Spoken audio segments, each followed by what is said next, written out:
Our Voice, Our Choice Youth Summit in Colusa, California. And on the second day that we were there,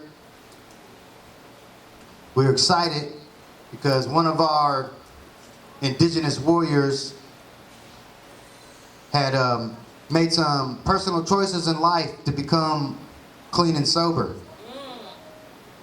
And that night, he was doing something that he loved, and I think it was a challenge to himself. And he was actually in a cage fight, MMA, and he won. Wow. And we gave him a shout out from our youth summit. I hope he's seen it. I think he's seen it. We gave him a shout out from our youth summit.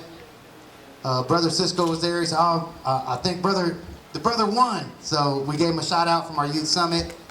And I reached out to him. I told him, like, I appreciate him. You know, we share a sister. My sister is his sister. And so we have a sort of a connection. And him and I have always had a respect for each other. And January 8th be 6 years that I've been sober. And you know, I appreciate when I see other brothers out there making that move and making that adjustment in life and wanting to move forward to be a better partner, be a better father, be a better role model. And so this is a brother we wanted to honor, Brother George Gurion. We wanted to honor brother. If you can come up here, if you don't mind, please, bro. Oh.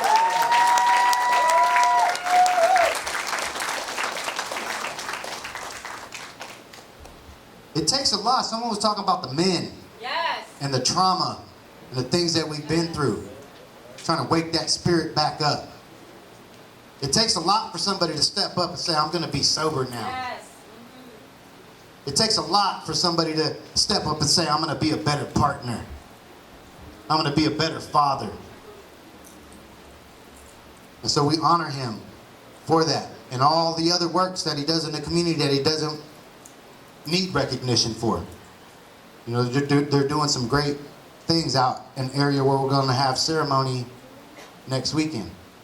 So we thank you for that, bro. We honor you, man, and I respect you. Thank you so much.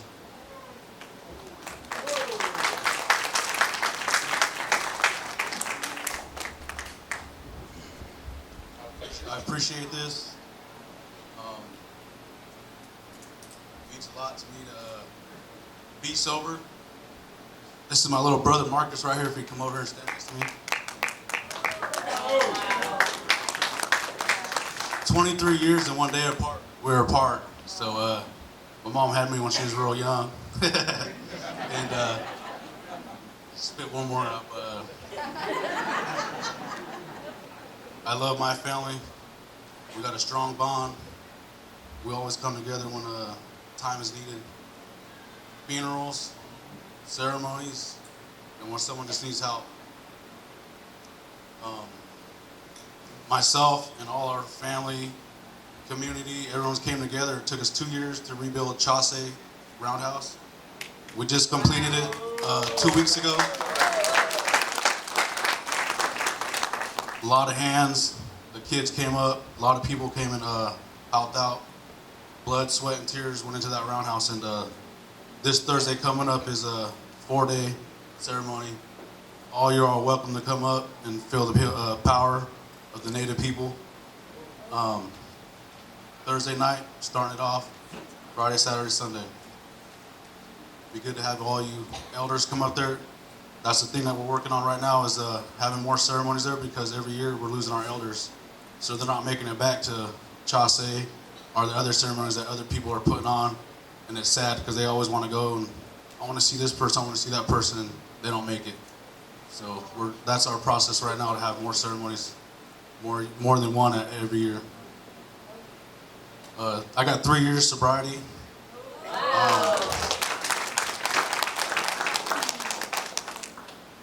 In and out of jail, my 20s, and the last time when I got sober, the jail sent me, the courts, and And then I found out I was having my first daughter, so I just said I need to stay sober so I can show my daughter a different way of life. Alcohol and drugs. I got a 4-month-old and another girl, so I'm gonna keep trying for the boy.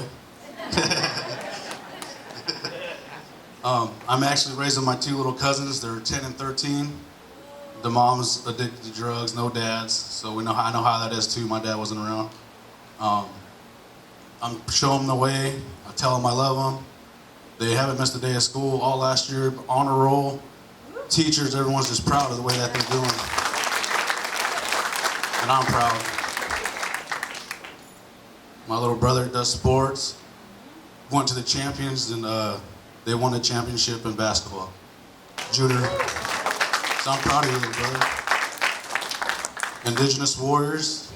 I respect Rich, his family, all our families that put it on and represent it.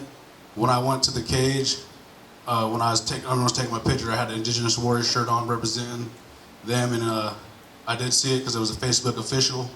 When they announced it, they said, "Oh yeah, we yelled for you." So I was like, "Yeah, it's Facebook official, I got it."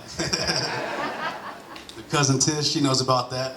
It ain't official when you're not your boyfriend until it's on her. No, these youngsters, I don't like to preach about alcohol and drugs. I just tell them it's not the way to go. It's not there for you. I remember my elders always telling me, you don't need to drink, you don't need to do that.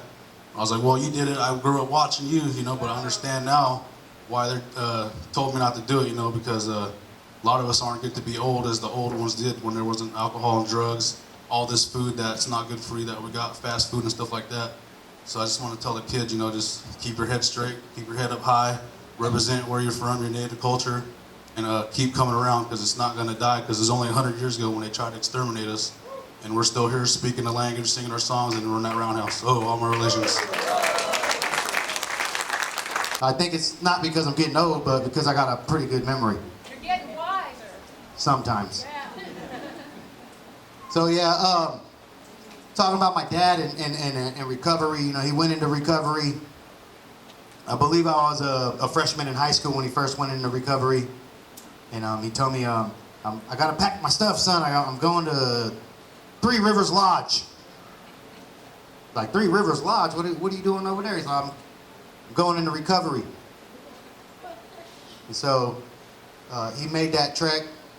I believe Razzle Dazzle, sometimes I think he stretches it a little bit, but he has over 20 years clean and sober. So we want to respect that and honor that in him. And one of the brothers that helped him is our next honoree. And if you're still here, Brother Fred Short, if you're still here, if you come up and accept this award, we appreciate it.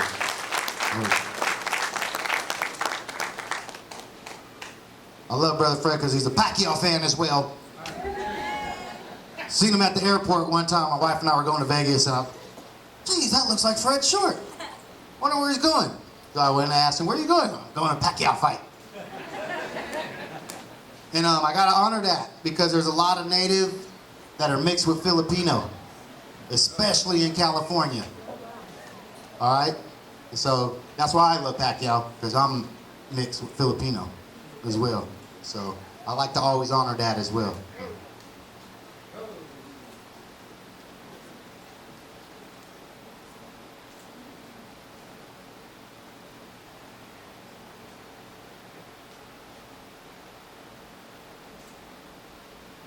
Beautiful. Blessings. Thank you so much.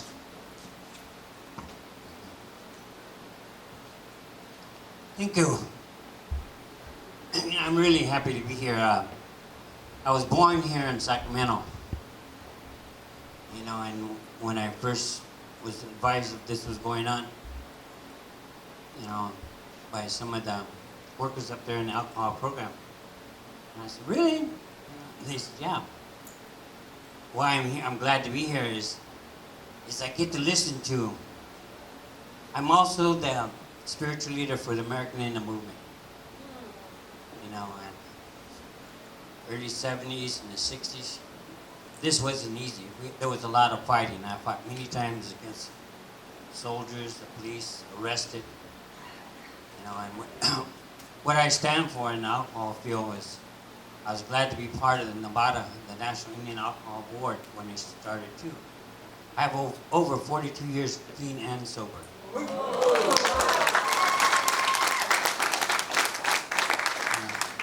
But more than that, I'm a 40-year sun dancer.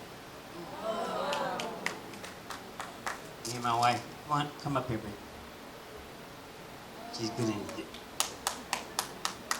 We've traveled all over in the last 22 years. And I'm really happy that that whole row and some in the back, we're all really, these children were all small. American Indian Movement. And because of American Indian Movement, we have all of these things that are here to all you activists. You're born out of the American Indian Movement, standing up, defending our rights. You know, I helped start all of the sweat lodges in '75 back in the federal pens, youth authority, the prison system, and in that, you know, I also took in the no alcohol and drugs on sacred sites. No alcohol and drugs to the brothers and sisters and the children that want to come and learn these ways, learn traditional ways, natural ways. Carried on ceremonies in our cities all over. And really, Sacramento has always been like my home. I tried many times to come here and ask my sister in audiences a few times with the Indian Center to set up with the Indian Center to allow us to come back and do ceremonies here for the songs, the healing, you know, that the doctrine that takes place during those ceremonies. You know, that's been my whole life. You know, through the ceremonies and the events, I've been almost on every reservation in the United States, Indian Territory, because of the walks and the runs, and also the stories they carry, the tragedies. We go to the boarding schools, and outside by the school grounds and everything, there's these graveyards, all these children's graves, Indian children, 7, 8, 9, 5, that are there. You know, and they're not buried at home. This goes on, and the tragedy, but that gives me power. I'm glad that that I do the things that I do today. I tell the people in my life, it's been, you know, pretty rough. The BI hates me because, and a lot of our own people, because I said, I brought a paper that I found written by the Black Panthers. I found it in a box in my garage a few days ago. But we made front page with the Black Panthers, and back then I was telling them, in our communities, in the National Council, churches, and the government, you know, our people need to be paid just like your people. We have our own ways. If it was up to me, I would kick every church off our reservations. You know, give our children a better, stronger chance. They're getting strong now. I see it. You know, in my 46 years in the movement, you know, I've seen a lot of growth and and this is one of the special ones, because the people out there that are doing things, standing up for the community. I remember Flora Jones when I take the guys up there and I fasted, and inside that cave I saw the dancers a long time ago come out dressed. You know, and they were all in white chalk and everything, and the elders, yeah, they used to dance like that because of the mountain, the chalk white mountain. They'd paint themselves. Today our dancers are dancing in their white chalk pants. They're going back to some of these ways, and all of that is really nice. But it's always been a struggle. But when I hear here, if you're with the Creator in the ceremonies and stuff, you know, it's not a struggle. It's our life. You know, I'm an Indian man. You know, I'm Anishinaabe, I'm Turtle Mountain, that's where I'm enrolled in. And I really love the life that I've been able to live and the beauty, all of these things that I've seen being accomplished. You know, and it'll get stronger as time comes, because our natural way, these children want to be Indian. They don't want to be white, they want to be Indian. And it's in our ceremonies. It's who we are as men and women. our dances, our ceremonies, our powwows. Those are all really special things that belong to us. That's who we are. So again, me and my wife has been all up and down. I'm really glad that she dances with me every year.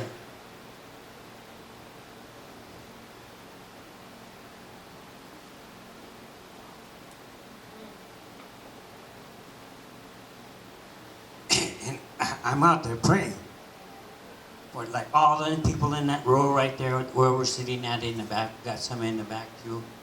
These are all the young ones that grew up and they've been doing their whole life. Fighting the media, fighting the people that's in front of them, bringing them together, educating them about these things that they should know that really damaging, not only to our customs and our tradition, but damaging to us as Indian people. I thank you for their consistency. I thank the Creator. And I hope all of us, all of you here, we need to get more of this going. These children need to be involved in a lot of things. Even though I was really active in sports myself, but the Creator told me to put that rifle down and a lot of other things down and walk this way. And it's the knowledge that comes out of the ceremonies. And I guess the older I am getting, like I heard in here, the more I begin to understand all of the organizations all the time, ever since the 60s. The battling was really rough. For hunting and fishing rights, Ceremonies wasn't even thought about them, but they were still going on underground. I was over there with Bill Franklin when in '72, and I watched them put together Chelsea. First traditional Indian wedding that I saw there by Bill Franklin. Since then, I've been doing them since '75. That's all I do is ceremonies, medicine, and getting up here and educating our people and sending a lot of the movement people to different places where they're needed, to make sure that people that are doing the ceremonies are protected. So again, I just wanted to say I'm really glad, this is my home. Even though all the reservations in California is my home. Cluse is one of the strong ones that all the grandmas and everything we were involved in back then, they were there all the time. San Francisco, LA, they were there before we had Prop 5 and all of that. Those grandmas were special. So, I just want to say again, I'm glad to receive this from you guys here, and this is going and acknowledging all the organizations that really are out there that are making a difference for us. So, miigwech. I reached out, and they allowed us to come and be part of the No Mascots protest that they had at the San Francisco 49er Stadium when they were playing that team. And we were honored to come out and be part of it. We're honored to have our video had a lot of the youth that were there part of it, and all the people that stand up for the rights of the people and that aren't afraid and aren't ashamed to do that, to be vocal, to be active. So our next honoree is Miss Morningstar Gailey. Golly. Is she in the building? Oh yeah, there she goes. I know I should have called everybody in advance and asked them how to pronounce their last name. Now I know better for next year. So it's Golly, and we appreciate you. Thank you for being active in our community.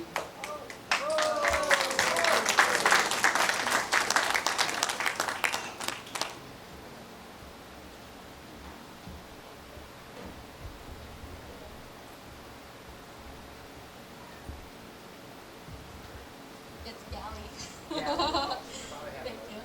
My little ones, my girls wanted to come up, but I think they're being shy now. So, Talissa, will you come up here? Here she is.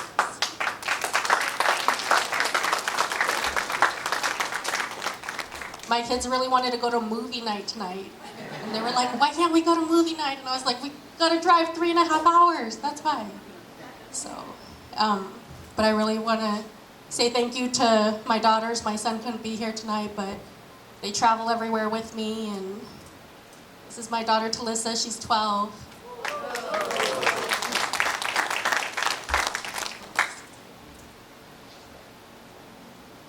So thank you to Richie, thank you to Amanda, thank you to your entire family. I know you put a lot of work and energy into this, and to everyone. I'm looking at Fred and Wounded and Karina and Albert here, and you guys are all my mentors. And so thank you for all of the work that you do in reaching out to the youth and ensuring that, you know, we have a path to follow. And so it was really Fred that was there, and you know, after my father had passed away, and my dad and him were really good friends, and it was after Fred's wife had passed, and he was right there the entire time. And so I just want to say thank you and acknowledge him, and Wounded Knee as well for him and that relationship. The 500-mile run that still continues, and it starts up at my aunt and uncle's, and my uncle has been going through cancer treatment. We've been going through 33 treatments and intensive and radiation, and Fred came up. So thank you.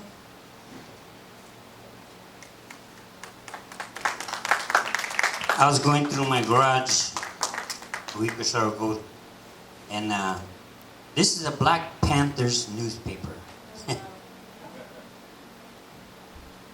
And I said, holy smoke, I looked at it. I don't remember reading it when it came out. But I must have grabbed 5 or 6 and put it in a, in a bundle and kept it. But in this, one of my fasts that I did for 27 days at Three Rivers was for that equality that I was talking to you about. And in here is a picture of her dad. Isidro was the first one that we were able to hire, you know, in the prison system here in California. And it's not only first page, but there's a lot more in there. A letter to the United Council of Churches, and, you know, speaking on behalf of our medicine people on arrests. So I brought this. The 2 people in Sacramento I wanted to give it to. One was my friend Richard Pratt, who's been on the Red Road with us every since, same amount of time as me, and also you. In that box I got at home too, I was down the road. It's all the papers that he was involved in and stuff like that, so I'm putting them together, and I'll give them to you. Okay? Thank you.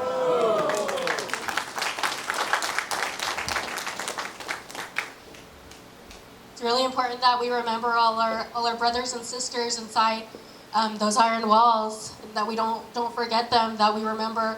You know, I'm honored to speak at the end of next month for the National Lawyers Guild, and I'll be giving an update on Leonard Peltier and on his case. And so, you know, in terms of Colleen and you know, supporting the work that she does, we need to get wood to the prisoners and figure that out, and we're able to do that through my tribe. But, you know, something that, you know, just getting that wood and getting those medicines and those materials over, it's so needed, and it really can make a difference. And so, you know, it's coming up on that time in terms of the powwows and the gatherings. So whatever you can give and whatever you can donate, I'm just going to put a quick pitch out there, because it really does change people's lives, and just that little bit they're so grateful for. And all of these issues that we're fighting, you know, I apologize that I was late. I drove 400 miles today, drove up to work and then back down to be here. But all of these issues that we're fighting, right, there's this momentum, and it's so needed. And so whether it's from the mascot issue, the no honor and racism, and just quickly to give an update on that, you know, every protest across the country, they changed the venue now. There won't be We won't be able to hold a protest in San Francisco this year because they're not going to have a game there.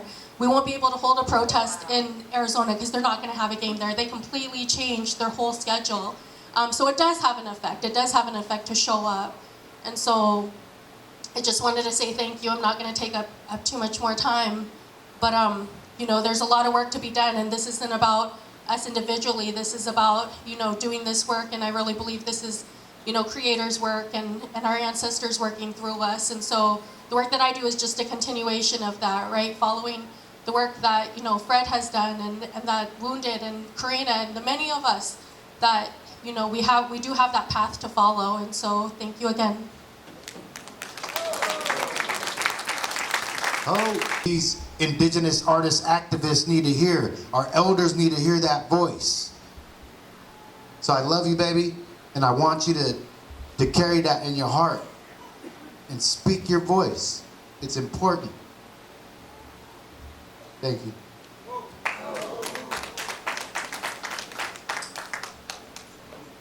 Man, I feel so grateful. Like I've never thought about it in my entire life. How many people am I connected to that are doing great things? And this next, I'm gonna say young lady. She's been very, very instrumental in helping with our organization. She's been very instrumental in my family's life. My sister once worked for the organization that she heads. My cousin works for the organization now. He's a receptionist, I believe. So men can do take on non-traditional roles. Yeah. And I'm not saying non-traditional as in native tradition, but in American society's view. All right, and so we're very honored. I'm honored that I'm actually able to be connected to a lot of these people. But this lady's very instrumental in all of our lives. It's Miss Connie Reitman.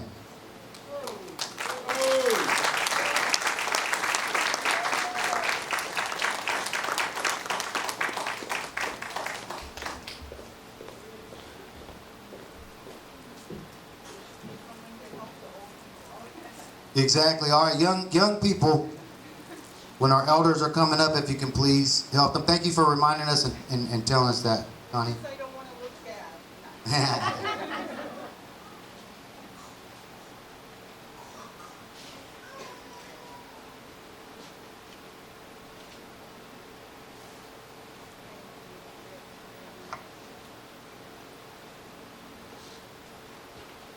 For those of you that know me, I'm not often lost for words, but tonight I'm a little lost.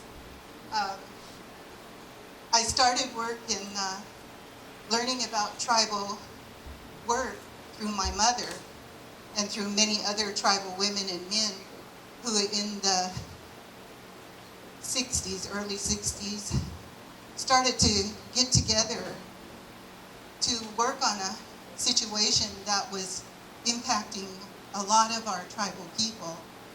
And at that time, my mother had lost my youngest brother. He was stillborn. And what it was is that at that time, in the state of California, our tribal infant mortality and morbidity rate was 8 times that of any other group of people. Did anyone know that? So I really wanted to start by telling you who I am. My name is, Richie mentioned, is Connie Myers Parthita Reitman. My mother is a Pomo, Habenapo Pomo.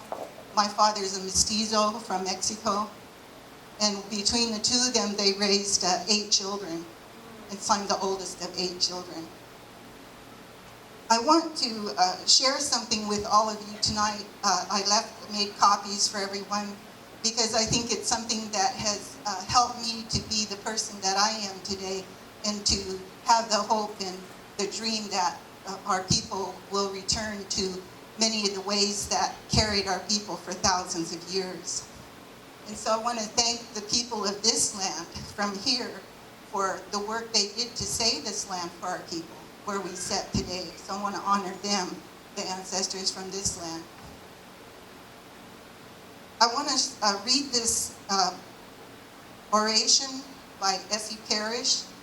She was a traditional Pomo spiritual healer. I am a direct descendant of Dr. Fred Hogan, who was a spiritual traditional leader.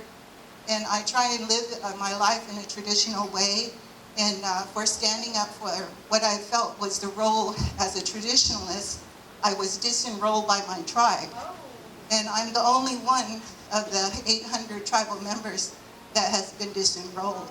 But I think sometimes when you stand up for traditional ways in a world where it isn't valued, even among our own people, it can be disastrous. And so it hurt. What I want to share with you is that the 4th day after I was disenrolled, I woke up in the morning and I started to cry. And it was like having been killed or died.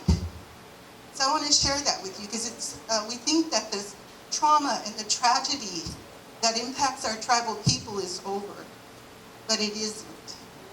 When they take our water, when they took away our parents, my mother was in a boarding school, and she lived to tell her story to us as her children. So there's a lot behind why I do the work that I do. I'm 65 years old. I started when I was 18, and I've been working for over 40 years in serving and working with tribal people. The one thing I want to say is that it has been such an honor to work with many of you out here tonight. You're my dear friends. I met Kayleen, we both met when her father was leading the development of the Indian health care in California. Met Oliver when he was working with Indian Health Service to help us open the doors. And we started with 9 Indian health projects. And today we have over 38 Indian health systems in California. It was an honor for me to sit with these people that made that possible. They were my aunties, my uncles, your aunties, your uncles, your mothers, your fathers. And here we are together today. And so I'm honored to have this award because it isn't often, it's not traditional, is it, to honor someone, to be noticed or recognized. Right. But I think it is important to recognize the work that we all do.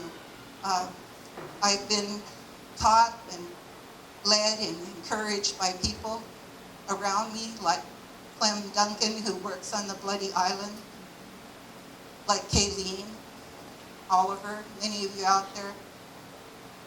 I want to read this poem because I think one of the things that keeps me going is to know that we are the links to the future generation, each and every one of us. And I want to share an oration from one of the people who have been instrumental in guiding me in my life and that I still follow. And so I want to read that. I handed this out earlier. My mother always said, when you go somewhere, don't go empty-handed. So I brought this to share with everyone, to carry on their teachings. Essie Parrish was a Kashaya Pomo spiritual leader, and this is from her oration in front of the center pole at the Strawberry Festival of May 4th, 1972, in the Roundhouse, which is our spiritual home. I have used this in my work each and every day because I think it says everything that there needs to be said about what we can do as tribal people. And I want to share that with you tonight. This is what she said. These things we do, they speak of who we are and the families we're from and about our relatives too. We are not just one person, we are many. In just one, there is the whole tribe and our ancestors too. White people call this history or tradition or something like that. I heard it said in the white church that a man is known by his works. this is true. I was educated about this by the Spirit in my dreams, and it is true. People from different places will know about us by what we do, the things we say, how we act to each other, and how we act around those people when we are among them. Always do what you can. Learn all that is in you and bring it out for the people to see, especially the children, so they won't give up along the way. Show the white people who we really are. Show them that we have minds too. Our people has talents. People think because we're not like them, we're not smart. But they're not like us. Are they dumb too? When our Heavenly Father created us, He gave us our minds too, not just our bodies. Because our minds come from Him, it is special, it is sacred. Our minds are sacred, and we have a duty to it. Never forget this. Always do your best, because we can. Our teacher is the first teacher, and the leader of all the teachers. So don't say you can't. Don't hide your talents. Bring them out of your minds for everybody to see. I met this guy, this great guy over at Sacramento City College. He's one of the runners, and I think he's Filipino, mixed with Filipino as well.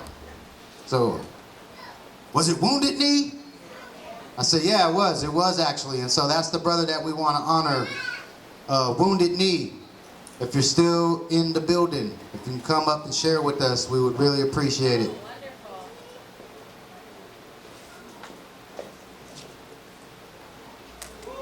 Oh.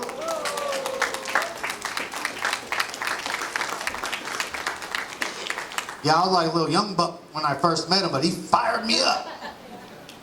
So we appreciate you. We appreciate you, brother, for all the work that you do, for being sincere in the work that you do, and continuing to carry on our culture and our traditions. We respect you, and we honor you, and we cherish you, and we trust you, and we thank you.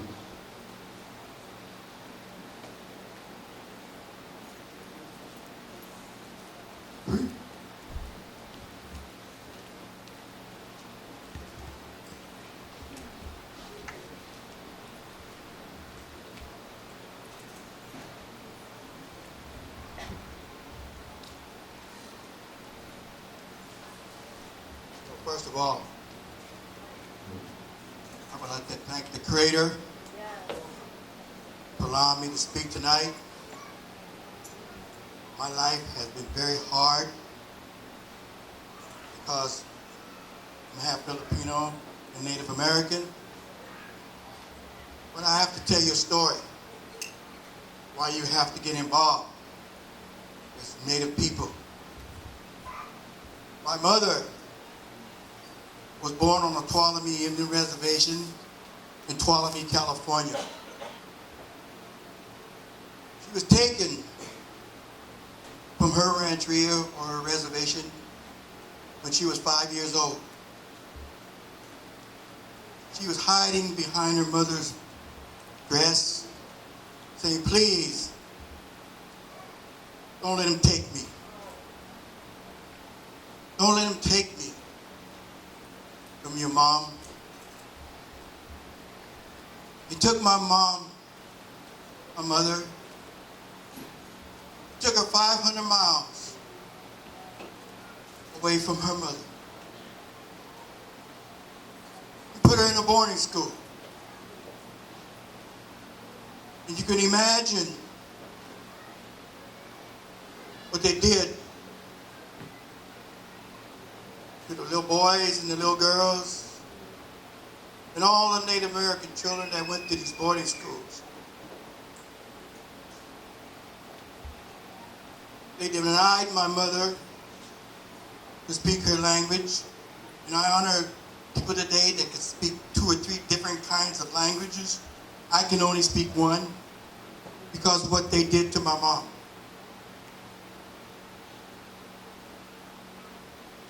They cut her hair, told her not to speak her language, and beat her and locked her in a closet. That's why I am involved with my Native American people.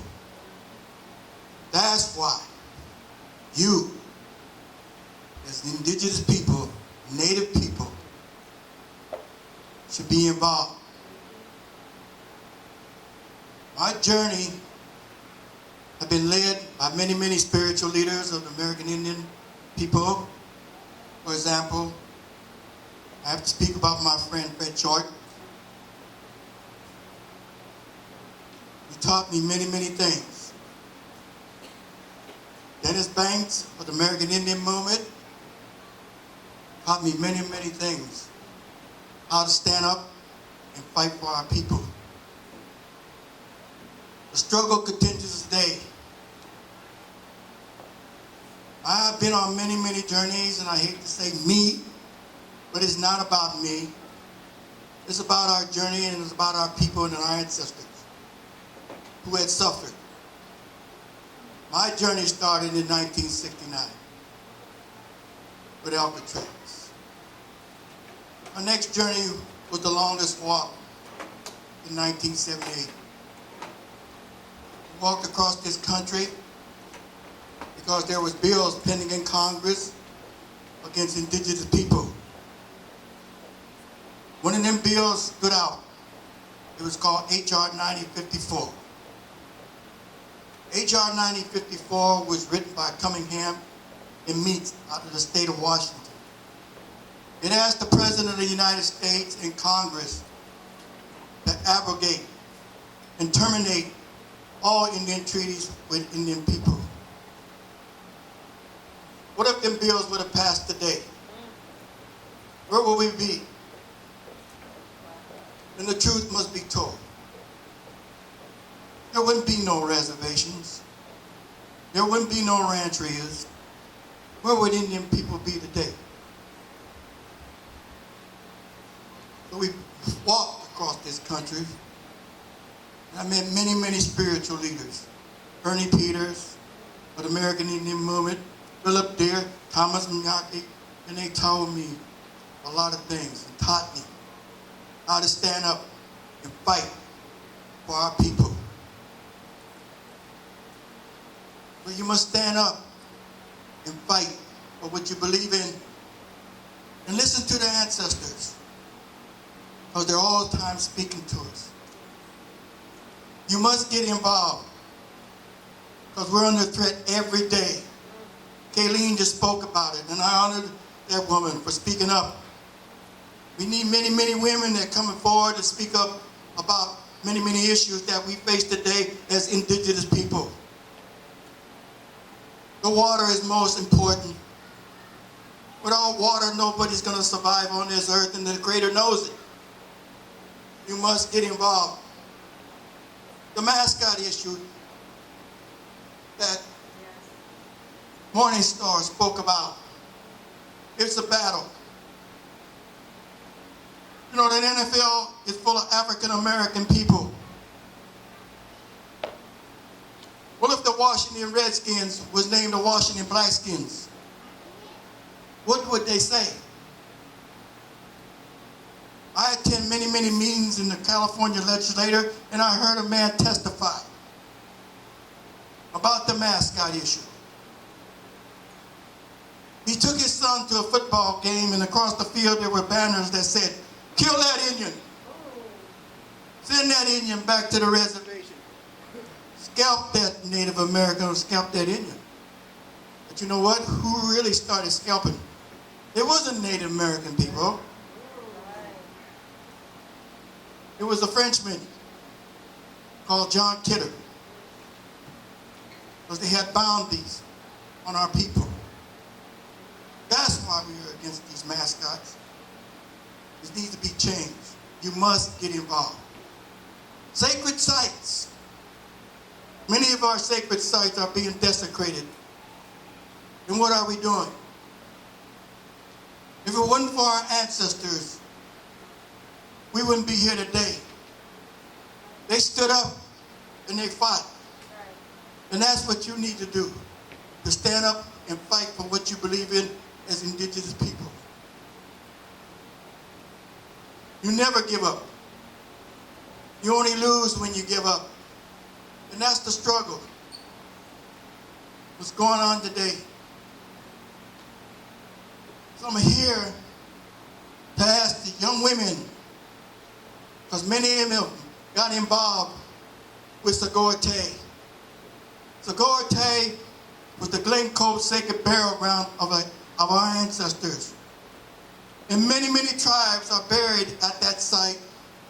Paquin, Wintu, Wapos, Ohlone, my friend Karina Gold. Fred Short for the American Indian Movement came and lit that sacred fire. There are 13,000 human remains of our ancestors locked up in gym lockers, in cardboard boxes at UC Berkeley, including their sacred objects and artifacts. So what are we going to do? There's a battle going on right now in Arizona at Oak Flats because John McCain betrayed the Native American people, the Apache. He allowed his foreign company to come and desecrate this burial ground. You know why? Because underneath this sacred site, there's copper. And that copper is worth $61 billion. And the San Carlos Apache are saying, no, we will not allow them to desecrate this site. So you must get involved. My journey is never over. My journey will never be over until I reach the spirit world. When I reach the spirit world, I'll be with my mother and my ancestors. I'll be with the Creator, and He'll say to me, wounded, you did your job, you did your duty, and you had a responsibility to speak up for our people. And that's what you should do today. I ask you, as young people, to get involved. Don't sit back, because they will attack us one by one, tribe by tribe. We must come together. Like Lil Turtle said, if all tribes fight amongst themselves, all will be killed. But if we all join together, we can make a powerful fist. And I really believe that. We must get involved. But I must say something to my wife. She's back there. She have always supported me. All the causes I have done to speak for indigenous people. I've been at many, many places. Been at Kayleen's place, fighting to protect her sacred site. I've been at Clayton Duncan's place, the Pomo people, Bloody Island. I've been at many, many places, and I traveled. I have one thing that always been with me and traveled with me, and that was my mom. She was always there with me, and my ancestors. So I asked you, as an elder, as a spiritual warrior, to get involved. You must get involved. Please get involved. Like I said before, you only lose when you give up. And I would never give up until I get to that spirit world. And the ancestors will be waiting for me, and they'll say, wounded, we honor you, and they'll be waving an eagle feather at me for what I have done. So I want to thank you. I accept this award on behalf of my mother and my sisters who are in the spirit world.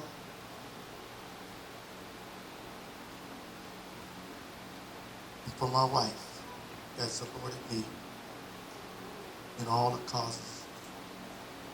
I'm not a rich man. We don't get paid for doing this.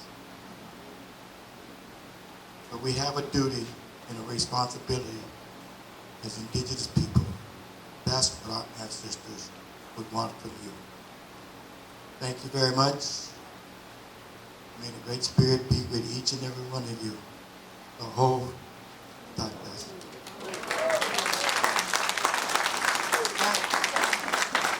In fact, I know your dad. I wanted to say that to you. I know your dad very well for many, many years. He's a strong man, and I honor your dad. But I have something to give you, to honor you. Hold this while I reach in my pocket.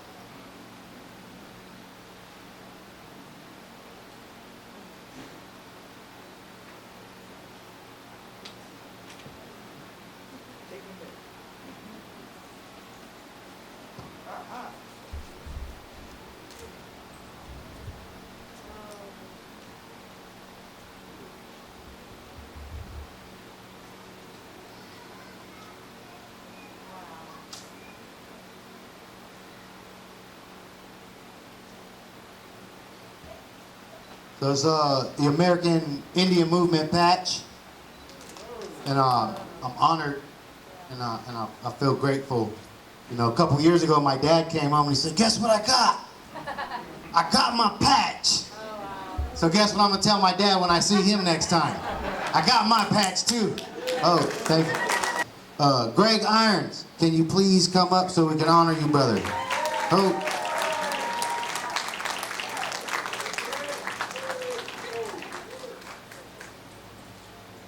Hey, check it out. This is what's so beautiful about this ceremony. Brother Greg, I seen him walking up, has a son with them, baby. Yeah, first thing I noticed. So it's like, yes, very proud father. Very proud father.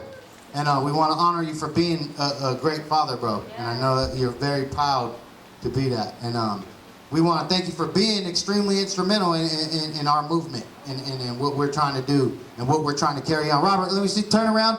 So this is our little baby Indigenous warrior, baby shakehead dancer. And Greg was the designer behind that and the tailcoat as well. And so we honor you, bro, for all of the work that you do. You're extremely active in our community. And you know, I look up to you for that. And we appreciate you. Thank you so much.